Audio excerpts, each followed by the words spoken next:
एक ओंकार सतनाम करता पुरख निर्भव निर्वैर अकाल मूरत अजूनी सैभं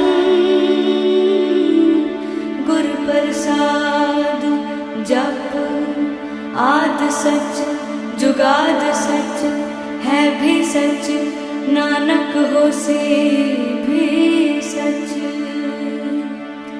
सोचे सोच न होवई जे सोची लखवार चुपै चुप न होवई जे लाए रहा अवतार।